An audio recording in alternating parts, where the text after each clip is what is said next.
Hello, everyone, and welcome back to GameStack Podcast.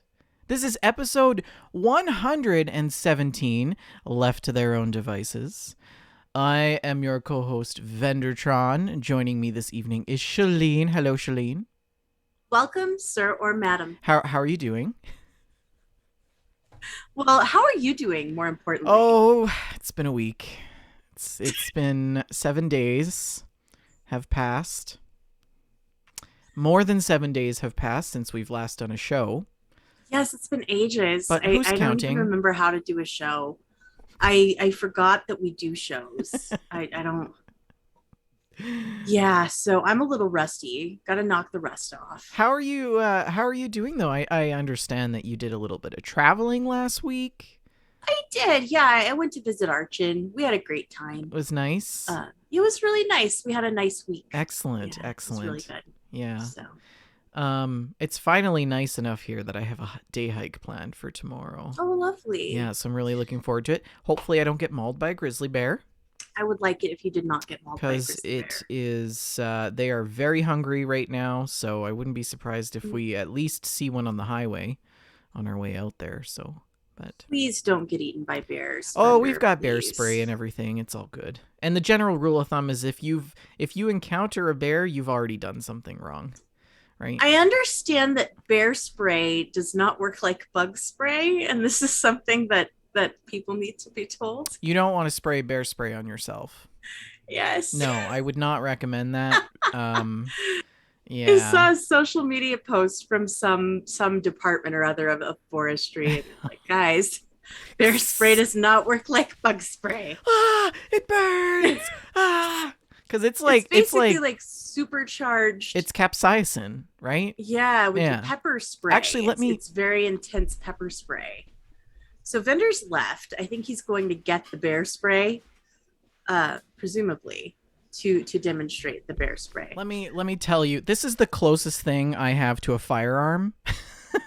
Okay, so this is a can of bear spray? Yeah. Have you ever seen a can of bear spray? It's big. Yeah. That is huge. So basically, it's phone for scale. Yeah, that thing is enormous. It's enough I think it's enough for 3 discharges. Okay, so if you've met 3 bears, you've done something disastrously wrong. If you come across a bear, you've already done something wrong. Yeah, it's capsaicin. Capsaicin is the active ingredient. That's the stuff that makes chili hot. Yeah, it's 0.85% capsaicin, 0.75 capsaicinoid, and then there's a bunch of other stuff in it, so... Yeah, looks really dangerous. Wouldn't want to get that in the face. That would be... It does look very dangerous. Uncomfortable.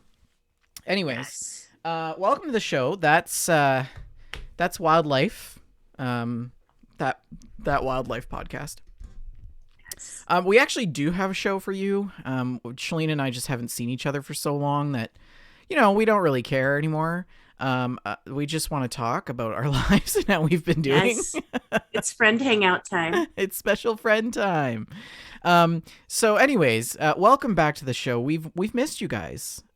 We know it's been a while, but we're all very, very busy in our personal lives and things have kind of gotten away from us. Rick sends his regards. He's working late tonight. Oh yeah, we didn't even mention that, huh? We're down a Rick. We're down a Rick once again. Yeah, he is loving his new job. And working extra hours because he loves it so much. So I'm super happy that he is happy about that. But we miss him here on the show. I'm very happy for Rick. Rick. But also I hate his new job because I don't get to hang out with him as much. It's not him, it's us. I don't like being Rickless and reckless. Don't forget, the show is sponsored by Oak and Crow Coffee. If you head on over to oakandcrow.com, you can pick up a bag of We Just Love Coffee Blend, and $2 from every bag of that goes to the Children's Miracle Network. And I also want to mention, for the last few shows, we've been talking about the St. Jude Play Live 2022 event for hardware and hardware's fleets for kids. in Sea of Thieves. I am happy to say that he has reached his donation goal and somewhat obliterated it. So great job to everybody, and thank you Nice. to everybody who donated to Hardware's charity. And if you're listening live to the show this evening, pull up a chair, make yourselves comfortable, get yourself a snack. It is now the end of the week. It is Friday.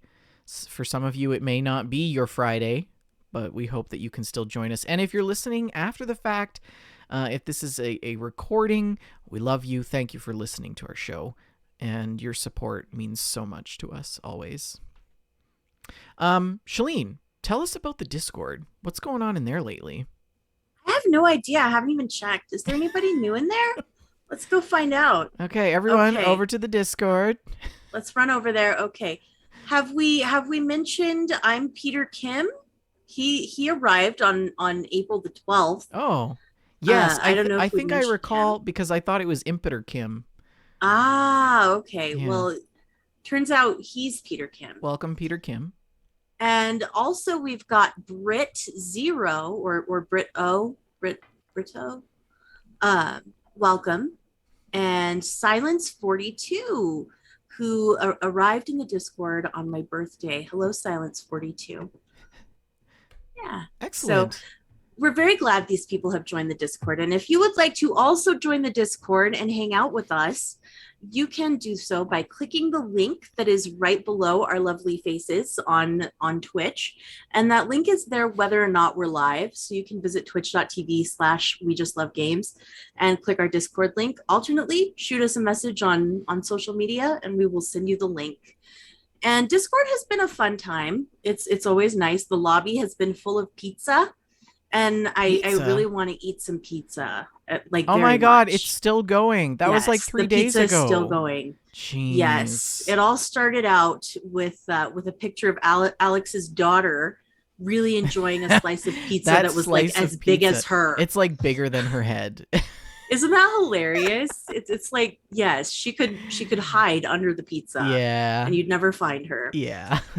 And then it just kept going and everybody was sharing their love for pizza and their own slices of pizza. The most recent one being Sullivan Sevens Racin, who has a breakfast pizza with sausage, egg, and cheese, which looks actually pretty good. I don't know. 10 out of 10 eat that.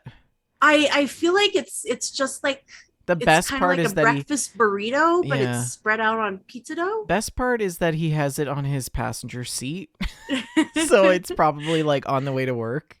Yes. Oh, that's great. Did you see like a fun time. Did you see the baby geese that I I saw the baby geese so tender. Cute.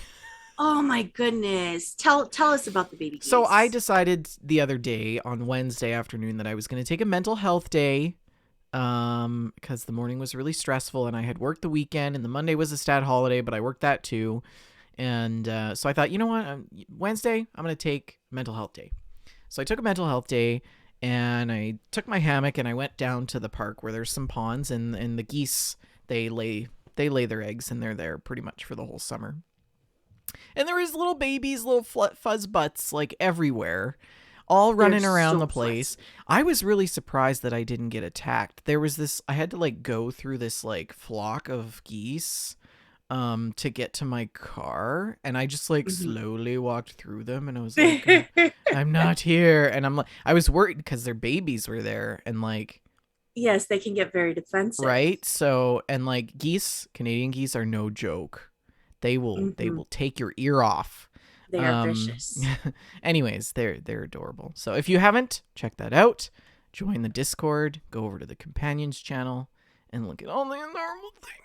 They're so cute. Yeah. Lovely. Anyways, we've got some news to talk about tonight. We are going to share maybe some GameStack. Do you want me to work on that? Some game science as well. Some game science. I have a really cool article to share with everybody. A streamer spotlight. We're going to talk about what the community is playing. We've got a lot of really great screenshots and stories. And then we're going to just sort of touch on what we've been playing. And that'll be a show. So it should go by relatively quickly. But this just in.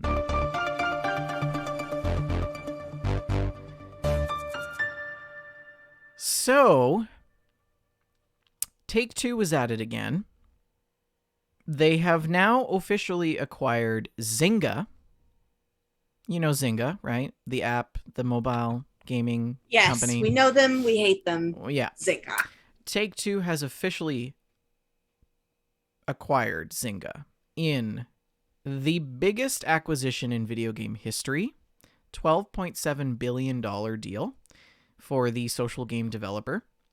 And this announcement comes on Monday of this week, and Take-Two not only takes ownership of Zynga's franchises like Farmville, but also gets access to their expertise building hugely popular free-to-play mobile games.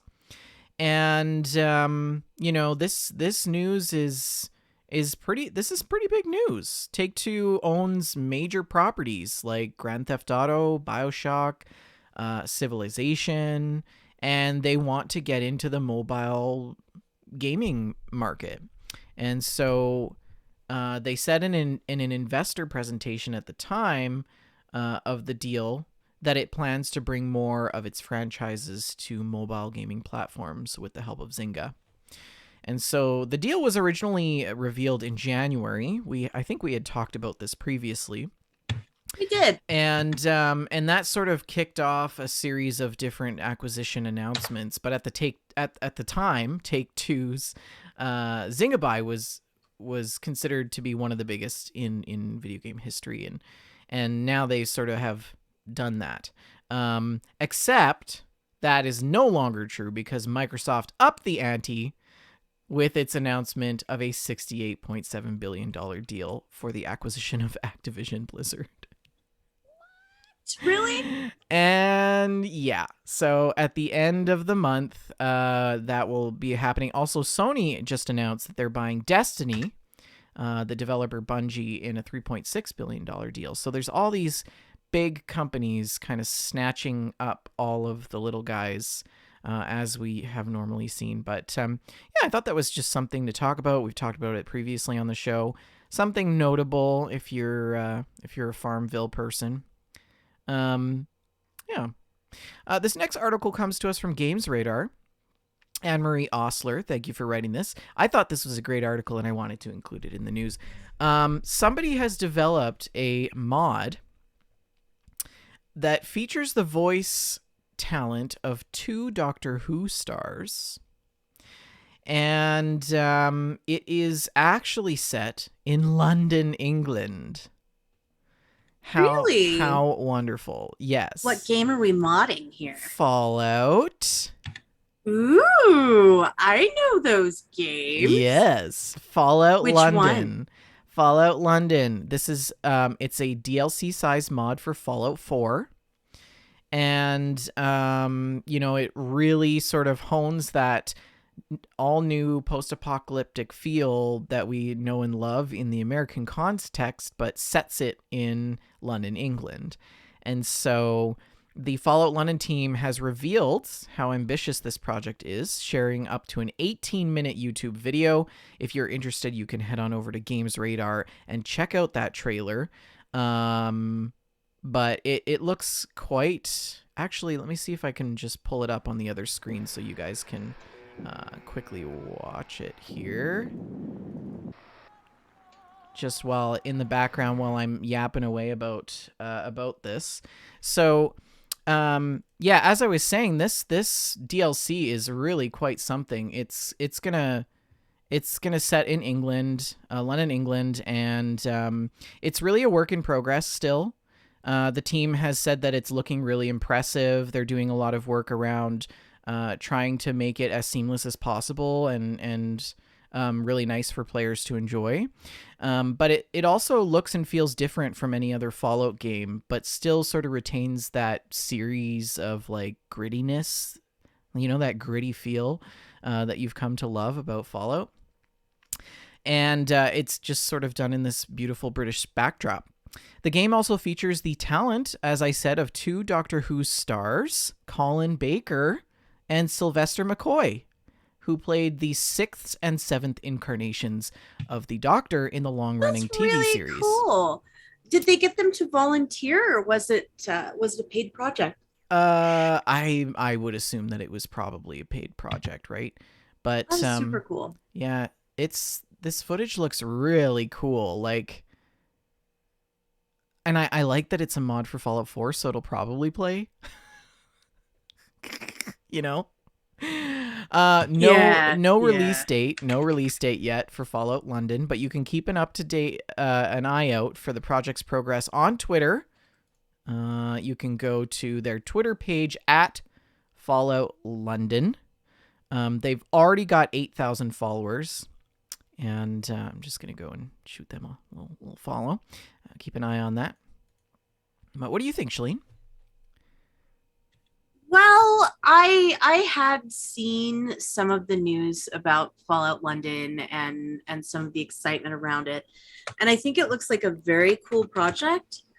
But I am so jaded on all of these large scale mods that just never come out. And I just, yeah, I haven't modded a Fallout in a Oh very my long God! Look at these time. rad shrews. They're very cute. That was They're adorable. I'm adorable. sorry. They're very cute. But I'm not very much into the modding scene just now, and I'm very jaded on mods that never release. But this does look like an incredibly ambitious and like this is these areas. It looks like it doesn't look like a mod. It Well, looks the like thing is, new like, content. if you've been to London, it's very everything is very sort of dense, right? All the buildings are very close Right. together. The alleyways are really small. The streets are very narrow. Lots of cobblestone and things like that in some areas, and the metro is just like this huge system, right? So I would imagine that a lot of the content, That'll figure prominently, I would think. yeah, they call it it's called the metro, isn't it? I've The never been to underground. London. There's Yeah, it's called the underground. Yeah. You see the little red circles with the blue name? Yes. Yeah. Yeah. Mind the gap. Yeah, so I'm looking forward to that. I probably won't check it out, but I will check out some of the gameplay because of course other people are going to play it and stream it, right? So, Yeah, it looks yeah. fantastic. I I may play it if it ever does release. We'll see. We also have a really cool article from VG247, and oh, hold on, I've got an ad block here on this. This article comes to us from Stephanie Nunelli, and the PC Gaming Show is returning this year on June 12th. Oh, exciting! I always Yeah. enjoy the PC gaming So on show. Sunday, June 12th, in its 8th year, the PC Gaming Show will feature a mix of world premiere announcements, new trailers, and interviews with various developers. This year's show will be hosted by PC Gamer's 2010 Gamer of the Year, Sean Dayplot, and Micah Burton, an actress, digital content creator, live event presenter, and professional cosplayer. Yeah, big fan of Mika Burton, but I wonder why they didn't bring back Frankie Ward. I wonder. She's hosted that for years. I know she recently had a child, so maybe she's just busy. Hmm. But Mika will do a great job. Love her. Big fan. We will see how it goes. Last year's PC Gaming Show attracted more than 36 million viewers, and this year's event, they anticipate over 45 titles to be included in the event itself. Some of the things that you can expect include an unannounced game from 11-Bit Studios, a brand new project from Clay Entertainment, an interview on Arma 4 with Bohemia Interactive. Play is the Don't Starve people, isn't that? Yes. The final Okay, trailer. That's exciting. The final trailer for Sam Barlow's Immortality, and a new gameplay of the mod project Half-Life Alyx Levitation. I am a big fan of Sam Barlow and some of the FMV games that he's done. I would love to. I'm very excited to see what he's doing next. Mm. And you mentioned 11-Bit Studios. They did This War of Mine, which of course was a huge success. And I was trying to think of another game they had done. I knew there was another big one. It was Frostpunk. So that's right. that studio has a heck of the pedigree too. Yeah. Well, you can also expect updates on Warhammer 40,000 Space Marine 2 from Saber Interactive's Tim Willits, and the first gameplay from the strategy game Victoria 3. The show will be airing at 12:30 p.m. Pacific Time, 3:30 Eastern Standard, 8:30 p.m. UK. And I like how they call it UK time, but it's like that's not a time. That's not a time. Anyways, you can find it on Twitch if you go to twitch.tv/PCGamer. You can also watch live on their YouTube, youtube.com/PCGamer. Lovely. Looking forward to it. So that's nice. I guess it's just a virtual. It's just going to be a virtual thing this year, or is it going to be like in person? I don't know. I think most of the shows are going to be virtual this year, since in-person E3 was canceled. But we'll see. Maybe they'll have some people there. I don't know. Well, it's honestly, I don't mind virtual. I there's probably some element of being there in person that you just can't get or experience. But as someone who's been to the PC gaming show, can confirm. Yeah. It's really fun to be there. Yeah, but people will be saving all of the air travel and hopefully the environment in the process. You're supposed to say something. I mean, yeah, I guess. Save the Earth or whatever. Speaking of saving the Earth, Sony is bringing environmental goals forward in time by about 10 years. Sony Corporation is doubling down on its efforts and commitment to becoming a greener company by accelerating its deadlines and commitments in its model of social corporate responsibility. In its 2010 Road to Zero plan, the company pledged to achieve a zero environmental footprint through the life cycle of Sony's products and business activities. That's exactly as the company had quoted it, by 2050. However, fantastic. In a new statement spotted by Eurogamer, they have now managed this by 2040, or they suspect that they will be able to manage this by 2040. So there's some of the goals that they're talking about is they're going to accelerate its target year for carbon neutrality, that is greenhouse gas emissions of virtually zero from 2050 to 2040. They intend to make direct and indirect emissions of its own operations carbon neutral by 2030.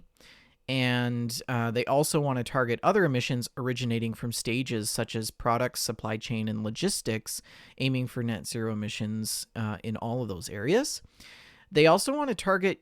They want to accelerate the target year for the achievement of what they call an RE100, or 100% renewable energy by 2030, which is pretty ambitious. That's less than 10 years away. And so they're promoting the use of renewable energy.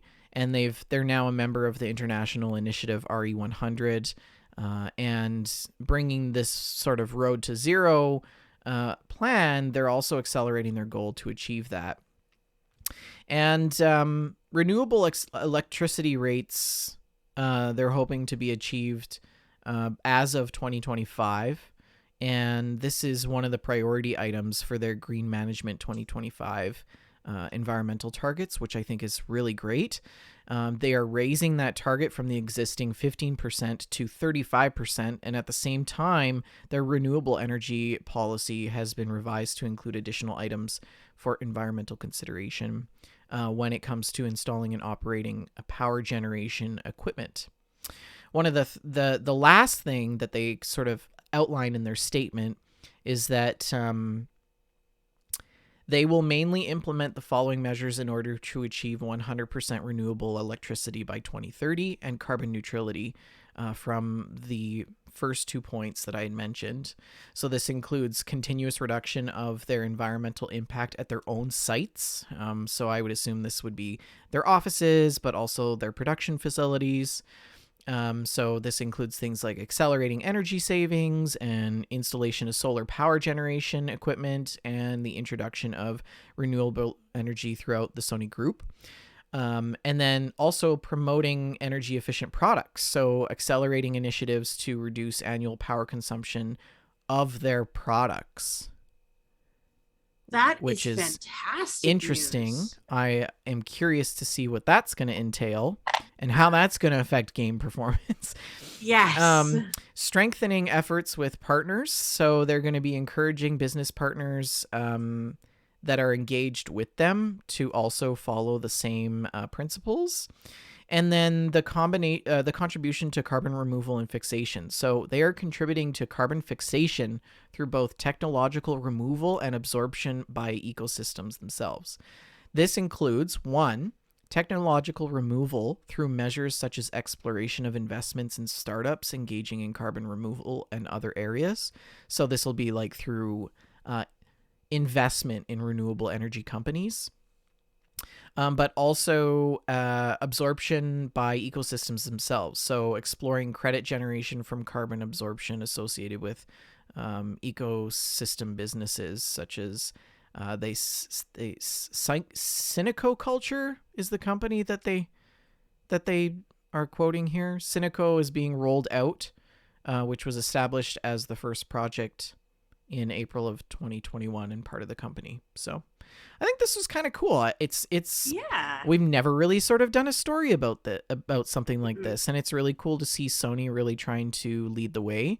And it does aim to reduce annual power consumption of every Sony product in order to meet its carbon neutrality goals, which I think is pretty ambitious. But earlier last week, they also announced that they got up against some criticism for announcing or forbidding any studios from making public statements on abortion, the debate around abortion. Right. And this also included not announcing that it was making a donation of over $100,000 to a abortion-related charity. So I'm not entirely sure why this was sort of tacked on at the end of this article. I'm not sure it's really relevant all the same, but yeah, that's what Sony's up to lately. I like to. Yeah. I wonder what Microsoft's up to. And I feel like they surely have some similar climate, measures. Surely they do. I feel like in them saying that they're going to try to make their products more energy efficient, I feel like it's going to mean like cheaper plastic, but the same like power, like the same CPU. And if the performance is going to have to be the same, or else they're not going to sell their product. That's all there is to it. Yeah. Anyways, yeah, I think companies like NVIDIA should also be held accountable with their absolutely. Like how many GPUs, how much have they contributed just from like crypto mining? Yes. Right? Yes, absolutely. Anyways, that's enough about the environment. Yeah. I wish more of these companies would get a clue. Yes. Well, Sea of Thieves actually got a clue. A new clue for you. Ooh, nice transition. Good job. Yeah, so Sea of Thieves announced their 6th season of content. Actually, no, this is the seventh season. My apologies. Okay, so when does season 7 go live? June 9, I believe. Oh, I am not gonna get my flower crown. There's no way. We could probably try to get 9th? Some of it done. Oh dang. Yeah. Yeah, we'll see. Do you want to watch? Should I cue up the trailer? Do you want to watch the quick trailer? Is it a long trailer? No, or it's a little it's trailer? it's like a minute. Then let's do it. Okay, here we go.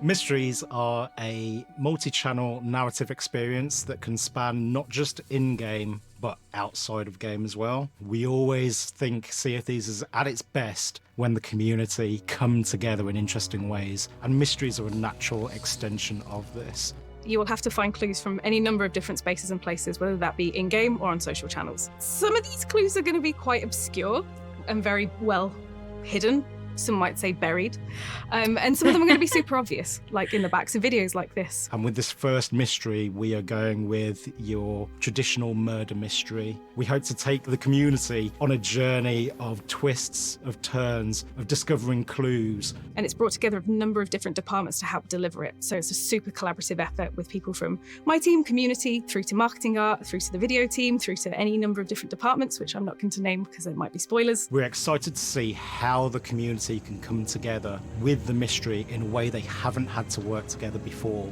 And we're even more excited to see how this feeds into So the there's mysteries notes that at the we define forts. in future.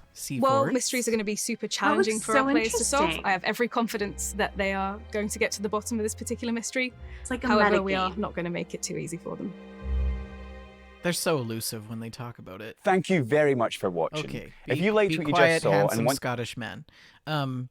Yeah, so that looks kind of neat. I think that'll be good. Yeah. Hopefully I can find the time to play it.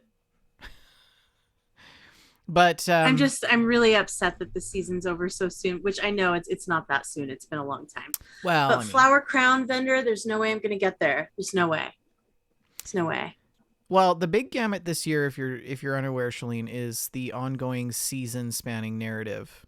And so in addition to the mysteries, we're also going to see the adventures as well, which I'm excited. So there's going to be they've got 3 adventures done now that are going to be ready to launch. And part of that is just the mysteries. So I'm looking forward to it. I think it's going to be great. Yeah. Yeah. Woo. It's interesting to see what they're doing with the game.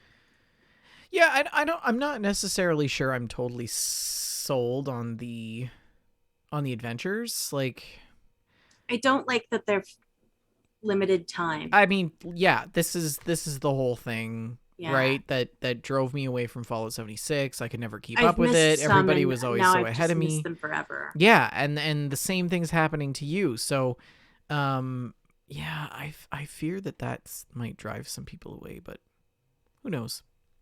They're trying to diversify and they're trying to make their game engaging. They're literally they're trying to survive. That's Yes. right. And like they see all these other games being successful and doing that. So yeah, only makes sense. Usually we like to you know, in with the good, out with the bad, but this time I've got the bad. Sometimes on the show, well, we usually include one lawsuit in every episode, don't we? We talk about a lot of lawsuits. This time it's Activision Blizzard. The parent of a Hearthstone player has proposed a class action lawsuit against Blizzard with complaints about the game's randomized card packs. So, this is an Arizona resident, Nathan Harris, who filed the suit with the California State Superior Court in Orange County on behalf of his daughter and is asking the court to make this a class action case, opening it to any minors or parents of minors who have ever purchased a Hearthstone card pack. Now, we know where this is going, don't we? I mean, I don't. Well, okay, randomized card packs, something probably to do with gambling, and then also their kid probably racked up a huge credit card bill, right? Okay. The complaint argues that Hearthstone's card pack system, which operates on a loot box model, where the rewards for each player are randomized with items varying in the game value, deceives players, especially young people. Harris and his lawyers argue that the game did not disclose the odds regarding what she might receive, claiming that she almost never received any valuable cards. And the child is said to have spent more than $300 on Hearthstone between 2019 and 2021, funding these purchases via Harris's linked credit card and debit cards without gaining permission. There it is. Now Called it. that's a personal problem. That's not.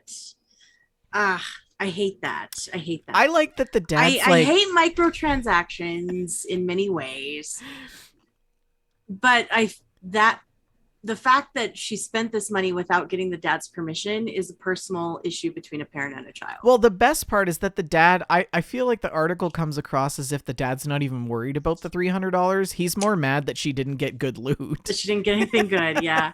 For the $300 that she spent.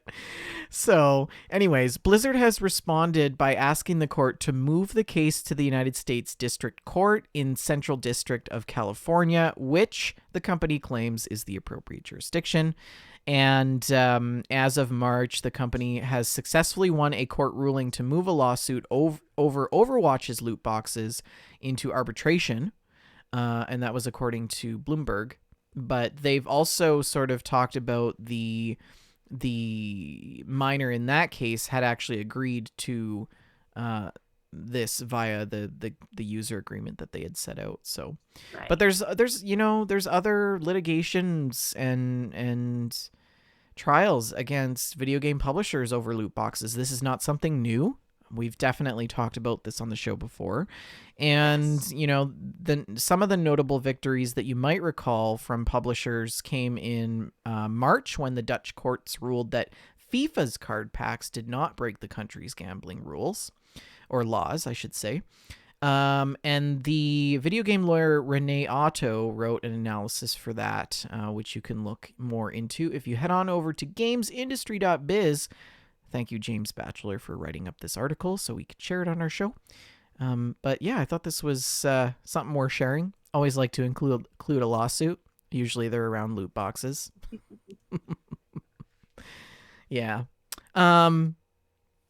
Speaking of people complaining about things not being good enough, the Halo creator has reacted to the new Halo TV series, saying that it's not the Halo that he made. I'm interested in this. Yes. I've been loosely following news around the Halo show because it's impossible not to. I haven't watched any episodes yet because who's got Paramount Plus?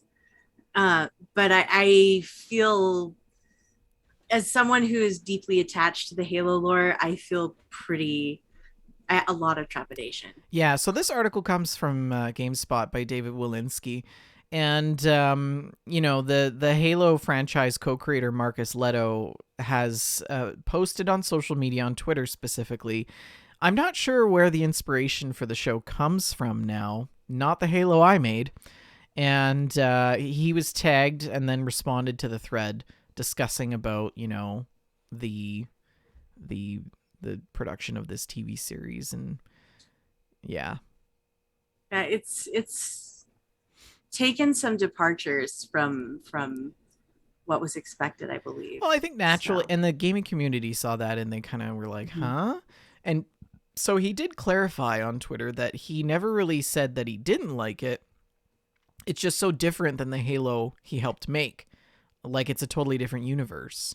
So, and a month before the show actually finally premiered, it was actually picked up for a second season.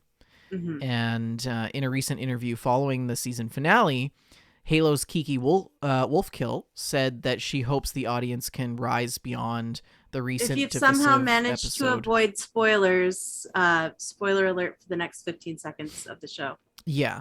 So I won't go into the details of it. We're not going into the spoiler. No, I was just gonna say that she hopes that it rise beyond the. It was a whole thing. I divisiveness of don't know. So. Yeah, Halo. Also, speaking of weird games doing weird things, Norman Reedus is coming back for Death Stranding 2. Is Norman Reedus bringing his fetus? Norman Reedus fetus. Oh, that fetus is so weird, that picture. It is! Okay, I need to go back and play that this game. article... I never finished it. Thank you, Tom Ivan from VGC, for writing up this article. Norman Reedus, yes, seemingly has confirmed Death Stranding 2 is in development, and the sequel has yet to be officially announced. He told digital publication Leo Edit that work was just kicking off on this. So, and yeah, he just said we just started the second one, and I love it. I love that he just confirmed it like that. Yeah. And No announcement. he also goes on to say Geronimo del Toro, who gave me my first movie, Guillermo, sorry, who gave me my first movie, called me up and said, "Hey, there's a guy named Hideo Kojima. He's gonna call you. Just say yes." And then he's like, and I go, "What do you mean, just say yes?" He goes, "Stop being an asshole. Just say yes." I love that. I love it. Then he goes on to say, "Then I was in San Diego and Hideo came with a big group of people. He's from Tokyo, of course, and he showed me what he was working on, a game called Silent Hill. I was blown away by what he was showing me, and I was like, yes, let's do this. It's not Miss Pac-Man. It's so realistic. It's so futuristic. It's so complicated and beautiful, and I was completely blown away." So that was sort of how that relationship started. And that project actually was canceled by the publisher Konami. Following. I'm still bitter. Yeah. So there we are. Yeah. But yeah, Reedus also goes on to say, it took me 2 or 3 years to finish all of the mocap sessions and everything. And it takes a lot of work, and the game really came out, and it just won all these awards, and it was a huge thing. So we just sort of decided to do part 2 of that. And so here we are, Death Stranding, part 2. Have you, I don't know, I don't think you've played any Death Stranding. No, I haven't. Have you watched any of the videos? Oh, yes. Yeah. It is the wildest thing. Like, honestly, the best cosplay ever. Like, just put a fetus in a jar and strap it to your body and go to E3. And the carrying of the boxes is a whole mechanic, just stacking boxes and carrying them across mountains. And this game is just, and the Monster Energy, just shameless Monster Energy promos all over this game, just Monster Energy. I love it. So I should funny. play it. I should play it. Yeah. I played 10 or 15 hours before I wandered away to something else. And it's worth going back to. I need to spend more time with it. Yeah. Well, anyways, we should probably hop over into the stocks.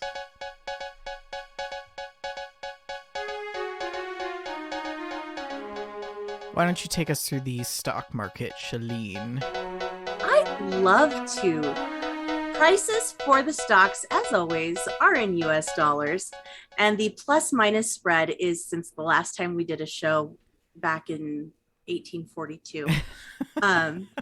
We don't even remember. When the we can't Yankees say. kept it coming? Yes. So Fired once more? that was 1814. Oh. 1814. Yeah. And we took a little trip Yeah. along with Colonel Jackson on the mighty Mississippi. Mm-hmm. Yeah. So the stock market is looking good. Things are rising, which I think is the opposite of what I've been hearing on the news. Sony is up $8.60, sitting at $92.26. And Microsoft closed at $273.24. That's down $1.49 since our last episode. Nintendo's up $1.10 at $56.09. Take-Two closed at $125.78. That's up $11.51 since our last program. Activision is at $78.20. That's up 36 cents. Ubisoft is at $51.80, up $2.30. And EA is up a whopping $23.24 since our last show, closing at $138.53. Tencent is up 43 cents, closing at $43.86 today. I was really surprised to look at the market today and see that Zoom actually has recovered. Oh, really? Since the beginning of the month. They are now back at the price that I bought them. Thank God. Oh, wow.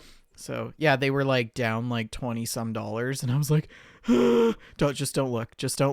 just don't look at it. Don't even look at it. But yes. Yeah. I feel like my Nintendo stocks may have been a mistake. They're not growing the way that I thought they might. And I sold those Sony stocks to buy them, and they were doing crap. Take-Two would be a stock. Good buy, I think. I had Take-Two for a while. Yeah.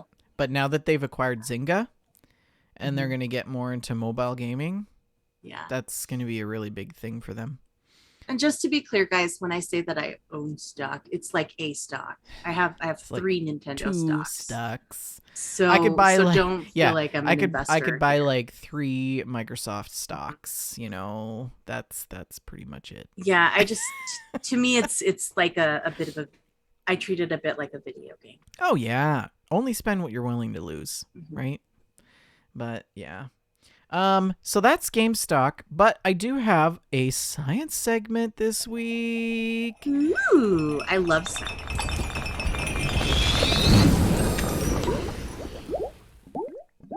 I love that bumper. I just love good it. It's so bumper. good. Yeah, so I've got this wonderful study that I want to talk to you guys about. A new study that comes from that's actually was recently published in Nature talks about the impact of digital media on children's intelligence. So this particular study comes from, oh gosh, where was it conducted? The article actually doesn't say, which is interesting. But anyways, we'll get into the science of it anyways. So children, of course, there's always been this argument amongst the gaming industry and amongst society that video games were, you know, not good for children and not good for people. But new research suggests that children actually might get a bit of a brain boost from playing hour after hour of video games. American kids between 9 and 10 years of age who spent more time playing video games experienced a significant increase in their intelligence scores when retested 2 years later, amounting to an extra 2.5 IQ points above the average. Interesting. The researchers concluded in their paper that children who played more video games were the ones experiencing the most gains in intelligence after 2 years, and this is evidence of a beneficial causal effect of video games on cognition. That's a bit of a stretch. I don't think you can openly claim causal association. I mean, I've got to really look at that study to believe what they're saying. They didn't examine the effects of screen behavior on physical activity, sleep, well-being, or school performance, so they can't really say anything about that. But their results support the claim that screen time generally doesn't impair children's cognitive abilities, and that playing video games can actually help boost intelligence. So, which is consistent with several other experimental studies of looking at rates of video game playing. So for the study specifically, what the research team had done was they analyzed data on more than 9,000 boys and girls participating in a long-term U.S.-funded study of brain development and child health. And the kids underwent a series of different battery psychological tests to gauge their general brain power. And then they were also asked how much time they spent watching TV, playing video games, watching videos, engaging in social media. On average, the study identified that kids spent 2.5 hours a day watching TV and a half hour on social media and 1 hour playing video games. 2 years later, just over 5,000 of the children repeated the psychological tests. That's actually quite a bit. That's pretty big loss to follow up. 4,000 that they lost, that they weren't able to follow up with, to see how intelligence had changed. And so the results really showed that kids who played more on average with video games wound up actually being smarter. So it's really interesting. Yeah. And by the same token, TV watching and social media engagement are more passive forms of screen time that don't really require as much brain work, as we've come to learn through the pandemic. And a psychiatrist at Charles R. Drew University of Medicine and Science in Los Angeles said, video games by design require focus and attention to the content presented and strategizing in the moment, whereas it's easy to watch something on television without actually paying any attention, right? Mm-hmm. So if you watch a segment on television and miss something, you don't lose anything, and you can still infer what was missed based on the remaining part of the story. Whereas in video games, you got to pay attention, right? There's lots of critical parts. So This, I think, is part of the reason why I really love sim games. Because, like, especially like Flight Sim, because there's a lot to learn there, right? Yes. You basically have to have a minor in physics and aerodynamics to be able to understand Flight Sim. It So really surprises me how much you actually learn about flying a plane. it's crazy. It's crazy. Like, I know the full startup procedure and from a cold and dark start on a Boeing 787 Dreamliner. Yes. Like, anyways. So this study was really cool. I really like to talk about and share studies that put things in a positive light because video games always get a bad rap, you know? They do. I feel like the media is always very down on video games. Yeah. Anyways, that's the game science segment. Now we're going to talk about what the community is playing. Oh, I'm excited. Yeah, so I've got a bunch of screenshots here, and this first one comes to us from Vod Knockers. It's so cute. And for our audio listeners, Vod has posted a picture of Star Wars Lego, and there's General Grievous in the background with his little laser beams. Or did I just call them laser beams? You did. Lightsabers. Yes. My apologies. I feel like you have to turn in your nerd card now. Every Star Wars fan, somewhere out there, a Star Wars fan just lost their wings. Yeah, and there's who else? We have Darth Vader in there. And Boba Fett. Ahsoka is in the foreground.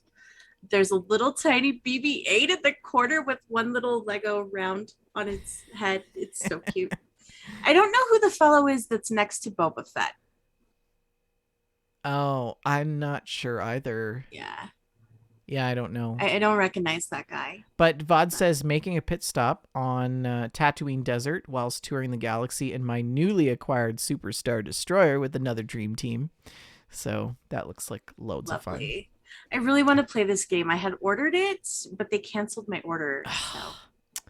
So. This one's from Joshy. He says, haven't been playing a lot even though I'm on vacation, but I made 10 maps in the past week or so. This is one of them, phone screenshots, so not terribly great quality-wise. And so for our audio listeners, it kind of looks like Alcatraz a little bit. So this is going to be like a tabletop session map? Yeah, pretty much. That's really cool. So he's got, it looks like a top-down of some sort of pyramid with steps, and then there's 4 sets of stairs that lead to some sort of central area. And then in each corner of that central area, there looks to be some sort of stage or something. I'm not pretty sure that's where you do the human sacrifice. Yes. Mm-hmm. Yeah, agree. I'm not even sure what to make of this picture. I think this is Elden Ring. That is some Elden Ring right there. That it doesn't look like that when I play. I'll tell you that right now. Vaccinator says, New Game Plus, I've made it to the capital again, closing in on level 200. Yeah, I'm still in that starting area. I haven't even found that lake that Rick talked about. He did show me the crab, though. The beach crab? The beach Was crab. It cool? Oh, the crab. Yes, the crab. Whatever it's called. Anyways, this one comes to us from Satyr, and it is a picture of Star Citizen. Satyr says, visited Invictus Fleet Week in Star Citizen, the tryout of some ships. And also, I can't figure out whether I annoyed the folks in ACT or if they were just pissed at the guys in the hangar, but it seems a little tight for the ship. And it's just a picture of his character's back with the Invictus Launch Week jacket on. And then also there's some chat in there, but I won't go into the details of that. He also did include this other screenshot of his ship, which I think is pretty cool, in its docking station. And then also this one, which I think is like a picture from the ground up, looking at like the observation deck maybe, from where his ship is. I think that's the lighting. That's pretty neat. The lighting looks really good. It's all like foggy. Looks like I'm just waiting for Sigourney Weaver to like pop out of a robot somewhere, you know? Anyways, this is the last photo from the community Let's Play. And this one's from Taz. He says, sunrise over Sanctuary Settlement. I recognize Fallout 4. This is great. Love it. Yeah. I miss getting Fallout 4 screenshots. Yeah. I feel like I just have so much nostalgia. Yeah. For, Yeah. The tight hanger, says Sater. That's the tight hanger. Oh, where his ship, because it was like just really in there. Barely fit. Yeah. Barely fit. So, like, if you landed poorly, would you just smash your ship up? It would just be like, you know that scene in Galaxy Quest when they're trying to leave the dock and it's like and everybody's like holding on to their seats. Yeah. Anyways, what have you been up to, Shalene? What have you been playing? Oh, I don't even know. Hang on a minute. Let me just pull up the show notes again, because you just pieced out of the show. I was doing other things. I was just had to put another bid on that lamp on eBay. I minimize everything and just make the screenshots really big. Oh, I didn't put anything in the show notes. So let me just get my little book where I keep notes.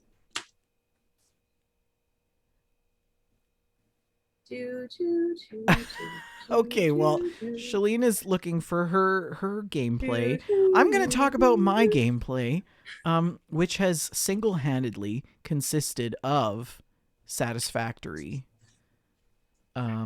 Yeah. Jess and I have been working on our master factory in Satisfactory. It is massively, massively huge. I don't even know if I have any... I don't think I have any pictures of it. Yeah, I don't think I do. But I will get some pictures of it and show you next week on the next episode of Games. I'm excited. Because that'll be great. It's crazy. It's crazy what we've built.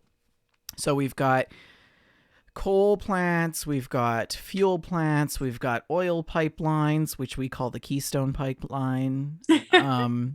We now have we've built a central building. And in the center, on the first floor of the central building, we have all of these storage, like, cars that hold stuff. And basically, everything comes in on conveyor belts into that central building and drops down into those storage containers. And, yeah, it's really awesome because everything just sort of comes to a central place and we can work out from there. But, yeah, it's really cool, like, thinking about the logistics of it all. And then there's, like, each piece of equipment that you put down, like, there's these things called assemblers, which are, like, basically robots that come in and, like, build certain things. Like, they'll make screws, or they'll make plates, or they'll make computers or computer chips or something like that, right? And so you've got to figure out the power that is required to run those, but then you've also got the power to run all the miners that are mining the resource, and the smelters that are taking the resource and turning it into ingots.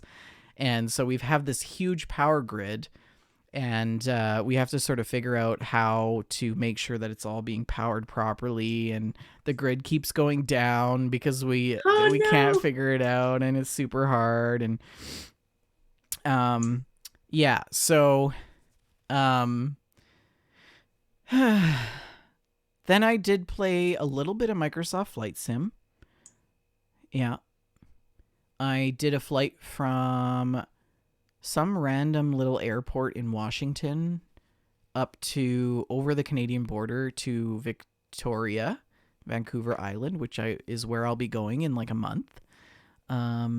And I've done that flight before in real life from Edmonton to Victoria. It's a nice flight. You fly over the Canadian Rockies, and then you come like down from the Rockies into like Vancouver, which is like and you see downtown Vancouver, and then you got to go out over the ocean and then come back in to land on the island. It's a really cool flight. So probably one of my favorites. Yeah. So I did that in a little turboprop plane and nearly crashed, but it's all good. What have you been playing? Well, I'm glad that I checked my notes because I have an old story that I had forgotten about that I haven't had a chance to talk about. After the last podcast that we did, I logged on to 76 with Archin, and we were just doing the homework and stuff, just playing Fallout 76, the normal old grind. And somebody had launched a nuke to start the Wendigo Colossus fight in Monongah. So we did the Earl fight. It went okay, you know, it was just a standard Earl fight. And at the end of it, I don't know if you've ever, I think that happened after you quit 76 that they added that. Did you say in So Monongah? Yeah, Monongah. When the walls fell? Sorry. Sorry. You're ridiculous. Okay. So, when you complete the event, it just kind of kicks you out of the mine, and you're in the middle of a nuke zone, because that's how you start the fight, is by nuking the area. So it's not a huge problem for me to be in a nuke zone, because I used to die a lot to radiation. So I spent some work making my character invulnerable to radiation. So I can be basically in my swimsuit in the middle of the nuke zone, and it's fine. I'm okay. I don't even really need Rad-X, or I can live. I can thrive in the nuke zone. And I was looking for the end of the nuke zone so I could fast travel out of there. And I know you're going to find this hard to believe, but I was walking the wrong way. I was walking deeper into the nuke zone instead of out towards the edge where I was supposed to go. I know I have an incredibly good sense of direction, and it's really difficult for you to believe that I might have gotten turned around despite that way. having a GPS unit on your wrist. Yes. Yeah. Exactly. Yes. But I did. That's what happened. And I noticed a little blip for an undiscovered location. And I was like, what? An undiscovered location? How is there an undiscovered location? I've played so much of this game. And I commented on it, and Archon said, oh yeah, you know, there's like a raider camp up there. It's no big deal.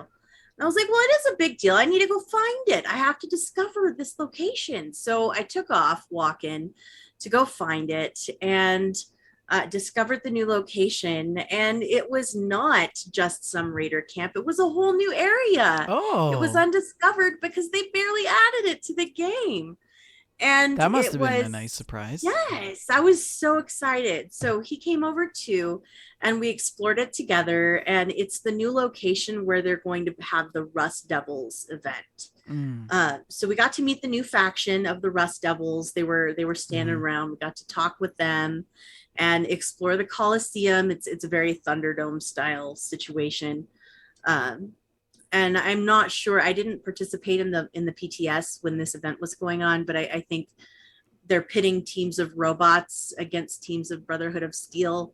And I guess you join in the fights. I don't know.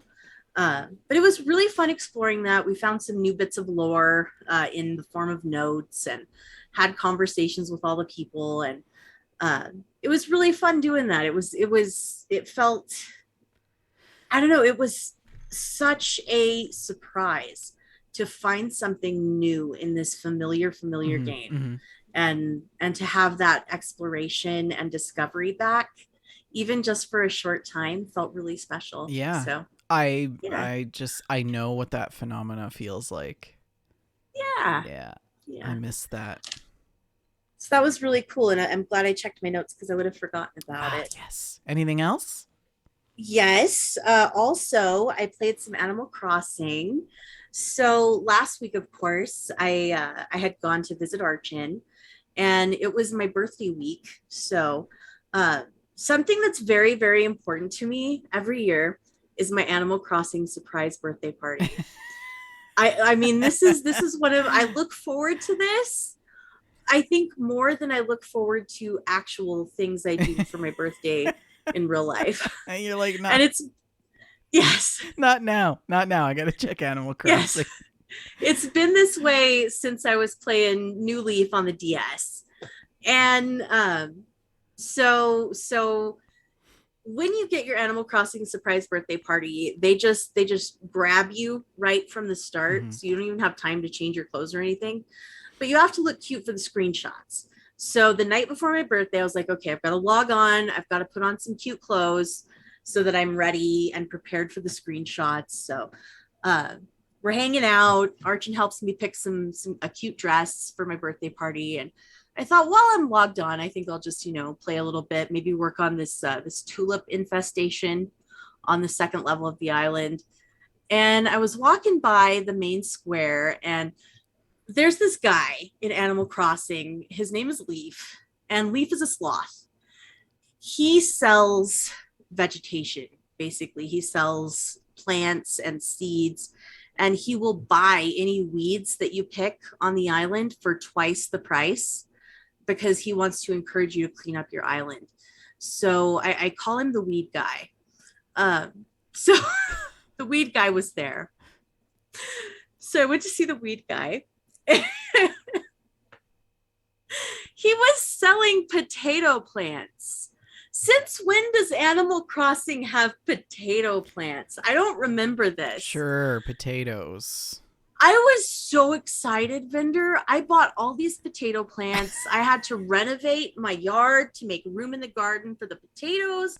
And I planted the potatoes. And then every day for the rest of the week, we'd be sitting around and I'd be like, wait, I got to check on the potatoes. Hold on. A couple of days later, Archon was like, how are the potatoes? Check on the potatoes. And they finally grew. I was really excited. And there are recipes you can make for food in Animal Crossing now. So I have to get some other plants. They have apparently wheat and sugarcane and carrots and some other things. So I have to find them and plant them and grow them and cook all these delicious recipes. And I'm so excited. And I had my surprise party, and there was a piñata with cupcakes in it. And it was a good time. And Animal Crossing brought me a lot of joy. Can you imagine a piñata in real life with cupcakes in it? It would be such a mess. There would just be cupcake everywhere. The icing. And I think it would be incredible. I think it just sounds like the best time. I love that you can put cupcakes in a piñata in Animal Crossing. Time. Did you get any gifts? Yes, I did get some gifts. They gave me a bunch of birthday themed decorations and a birthday hat and some birthday sunglasses that had like little birthday candles on the top of the glasses. It was really cute. Like the candles were like actually lit? Yes. Oh, it's great. And I got to give my birthday cupcakes to the little villagers. And I share a birthday with Olaf, the anteater. So Olaf is one of my favorite villagers. Yes. He lives right behind my house. And I mean, in his own house. He's not just like in your camping trash in the bushes. Yes. He has his own little house. But it was Olaf's birthday too. So I went to his house for his party and I bought him this really nice vase and he loved it. So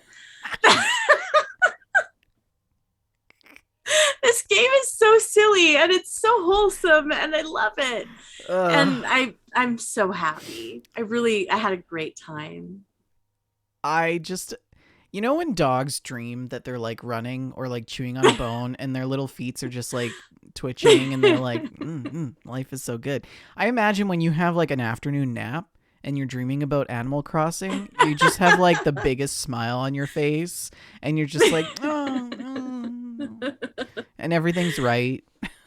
Now and again, you see those questions passing around online, like, what video game world would you want to visit in real life? And like, I love so many video game worlds, but the only one that I'm interested in actually visiting would be Animal Crossing, where I can make my living by picking junk up off the beach and growing potatoes.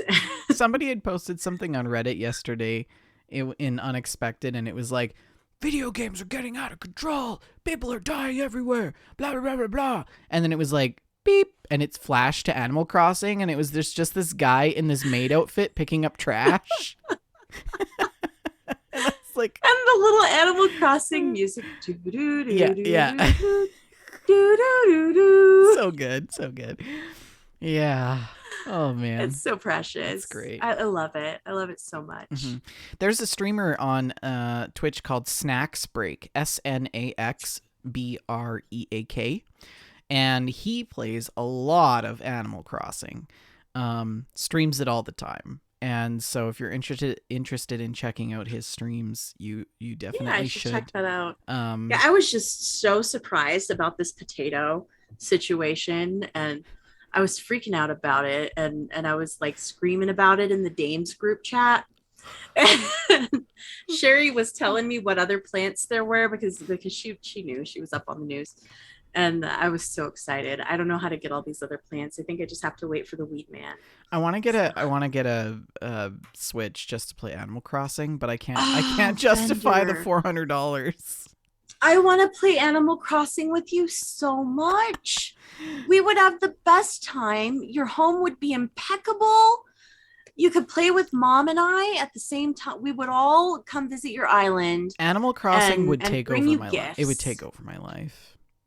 I think you need to do it, Vendor. Please do this thing, and it'll be wonderful. Maybe Santa will be good to me this year. You can do it. Anyways, folks, I think that's a show. That's a show. That's a show. And we are at 1 hour and 10 minutes, which might be a new record. But, Rick's a chatterbox, so that's why we were able to shave 40 minutes off the show. Yeah, it's just turns out Rick's the one who it's all Rick's fault. Keeps us going. We love you, buddy. Don't forget, the show is sponsored by Oak and Crow Coffee. If you head on over to oakandcrow.com, you can pick up a bag of We Just Love Coffee blend, and $2 from every bag goes to the Children's Miracle Network. And also, you can send us an email. Send us an email at info@wejustlovegames.com. We love to hear from you. We want to hear your stories. We want to hear what you think about some of the stuff that we talk about on the show. Some of these controversial topics, or you can ask us silly questions. What would you prefer, Animal Crossing or Mario Kart or something like that? You can also find us on Twitter. Our network Twitter is @WeJustLoveGames. Shalene is @ShaleneL, myself @VendortronN. We also have a Facebook presence. If you go to facebook.com/WeJustLoveGames or facebook.com/group/WeJustLoveGames, you can check that out there. We are on Discord as well. If you scroll down and you're listening live right now, you can connect into the Discord server. And if you are listening to the show after the fact, you can head on over to twitch.tv/WeJustLoveGames, which is our Twitch page where we record live every Friday at 6:30 p.m. Mountain Standard Time, 8:30 Eastern Standard Time. Don't forget, we're also on YouTube, iTunes, Stitcher, iHeartRadio, Apple Podcasts, Spotify. And please like, subscribe, and review the show. Shalene, have you got a last word? In the words of my favorite Isabel, have the loveliest of all lovely days. Good night, guys.